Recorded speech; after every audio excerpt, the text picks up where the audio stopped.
Buns, thighs, belly, stomach. Okay, where does your friend store their body fat? Hands up. So stomach? Somebody mentioned stomach? Around that area? So here's the interesting thing. We know that men tend to store their body fat in their belly, and women, before menopause, tend to store their body fat in their buns and thighs. Isn't that interesting?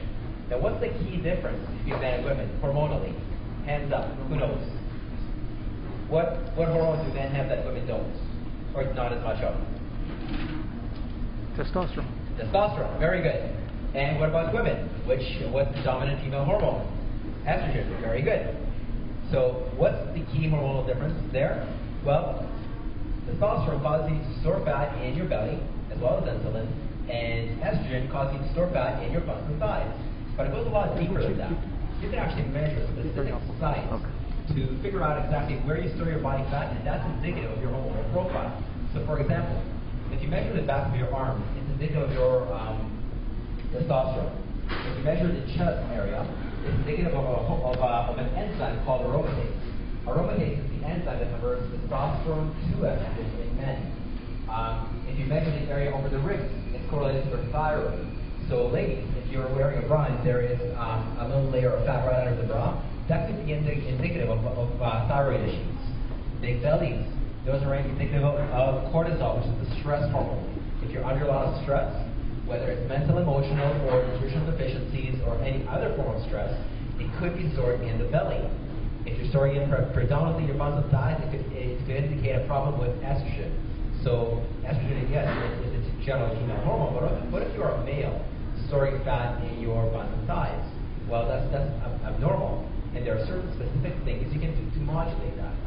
Now, not only that, but to where you store your body fat is also indicative of how you should train, eat, and supplement. And it's not exactly common sense. We know that exercise and nutrition is generally good, but there is good exercise for a specific person.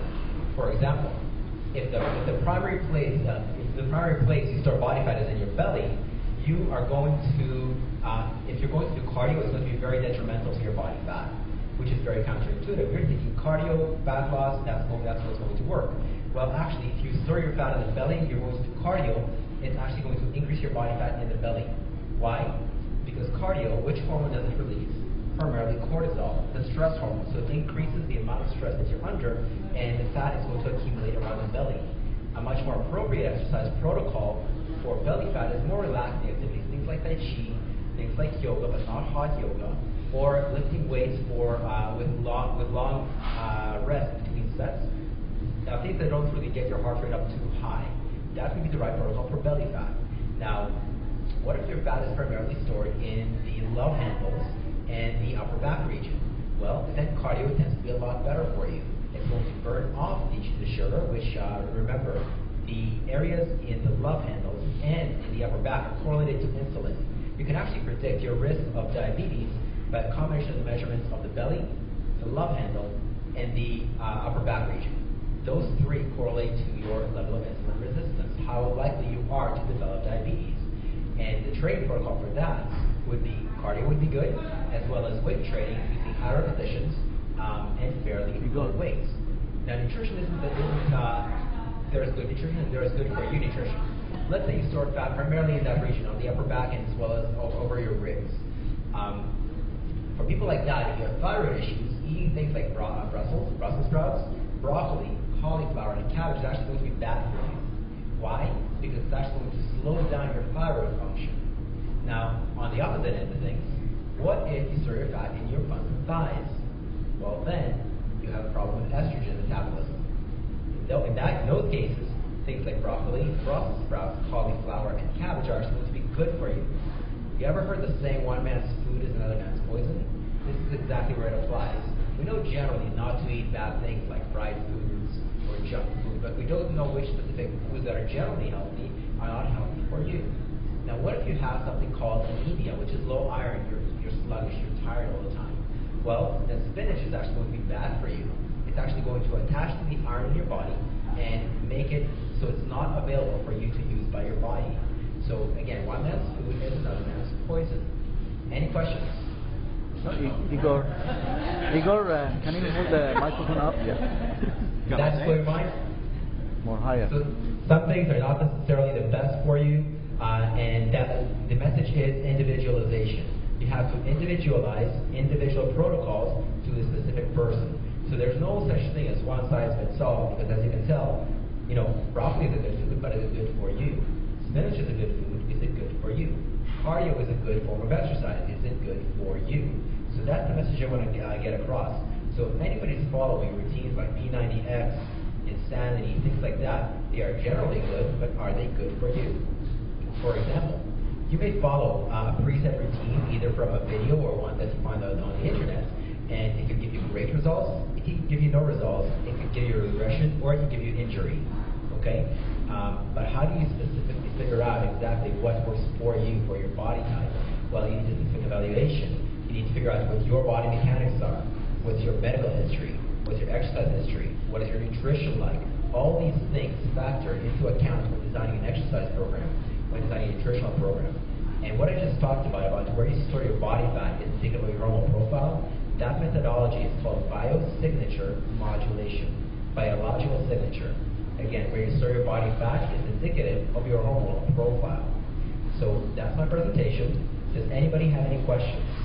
I know it's a lot to take in, it's very dense, but any questions right off the bat? Can we all have a copy? What's the name of your book? Can we all have a copy of that? Is that what it talks about? No. The book is interviews with top personal trainers. There are 10 personal trainers who contributed to this book. I'm one of them. I'm actually the only Canadian who contributed to this book. And it will be auctioned off as a prize at the end. Sorry, not auctioned off, given away as a prize at the end. Any other questions? How long does it take to lose the fat?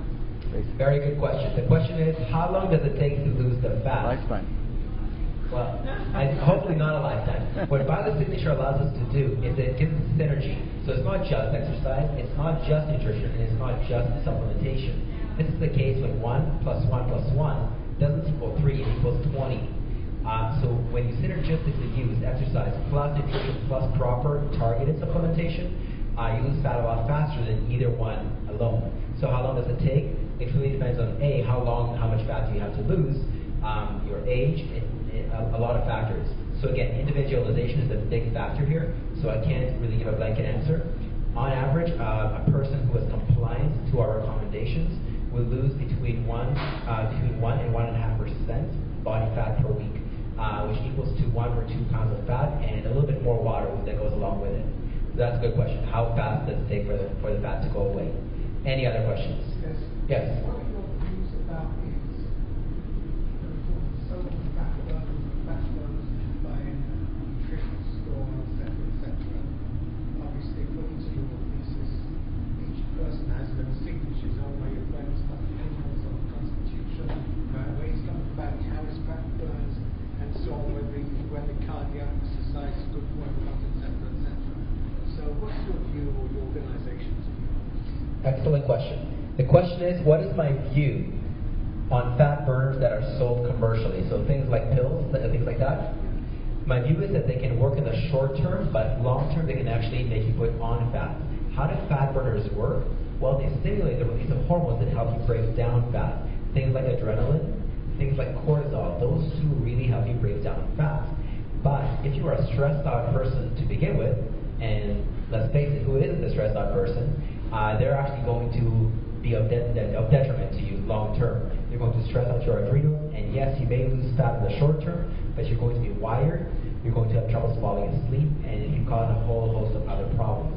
So fat burners only for short term use, and only by people who have their stress levels under control. And when I say stress levels, I don't just mean being a relaxed person. Stress can come from multiple sources. You can be a relaxed person with poor nutrition, and that causes a lot of stress. You can be a relaxed person living around a chemical plant. That's going to cause stress on your body. And your body perceives all stresses in the same way. So that's my view on fat burners. Any other questions? What about the skipping breakfast? How about skipping breakfast? Skipping breakfast is not the best idea because breakfast sets up your metabolism for the rest of the day. Does anybody feel like they crash in terms of their energy around 3 or 4 o'clock in the day? What's your breakfast like? So if you're crashing at 3 or 4 o'clock, look at what you did before that. what caused that crash? Very often you can trace it back to breakfast. And very often what we think is a good breakfast is not a good breakfast. Does anybody here have a fruit salad for breakfast or cereal or anything like that? Quite a few of us. That's not the best breakfast. Why? Because all those things are simple sugars. What simple sugars do to your blood sugar is they spike it up, but if that sugar doesn't go anywhere, it's going to be stored in fat. And then because that sugar is spiked up, you're going to release a lot of insulin because you want that sugar out of your blood, because high sugar in the blood is very damaging. It's damaging to your eyes, it's damaging to your nerves, it's damaging to a lot of other organs. So if you spike your sugar up and then drop it down, you're going to crash around 3 or 4 o'clock in the afternoon. So breakfast is very important, but make it a protein-filled breakfast. So something like an eggs for breakfast, or some source of meat or fish. Those are all excellent sources of food for breakfast. A fruit salad is not the best choice, and certainly is not cereal. So that's my view of breakfast. Wow. Any other questions? Yes. Are we repeat it one more time? So the question is, what do I think of the paleo diet? For those of you who are unfamiliar with it, the paleo diet or the Paleolithic diet is that basically follow the diet that your ancestors followed. So eat basically lean, greens, meat, and nuts. It's a very good diet. It's not appropriate for everybody. The paleo diet is meant not so much for the exercising person. It's meant for survival. Can you survive on it? Yes. Can you perform optimally on it? Not necessarily. But if you're not exercising that much, for example, you're exercising less than 5 hours per week, it's a pretty good diet. It's really going to help control your insulin. It's really going to help control your cortisol. It's really going to help control your testosterone and a lot of other hormones. And the interesting thing is when one hormone is out of balance, it causes imbalances in many other hormones. So the paleo diet is overall a pretty good diet. Any other questions? Great. I'm actually going to be sticking around at the end after the presentation for lunch. So if you want to come chat to me after, I'd be glad to have a word with you. Thank you. Thank you, Igor. That's kind of really interesting. And as Igor mentioned, he's going to be staying around after 11 o'clock this morning, so if you want to talk with him and just follow up on some of the comments he made, that's a great opportunity for him. Thanks so much, Igor. And Igor's going to stay and join the networking as well, so you'll get to know him another way. So it's time for the crazy networking part now. And so I'd like each table to just check to see if they're all in different professions. You guys okay? Table 1's fine? Table 2? Okay.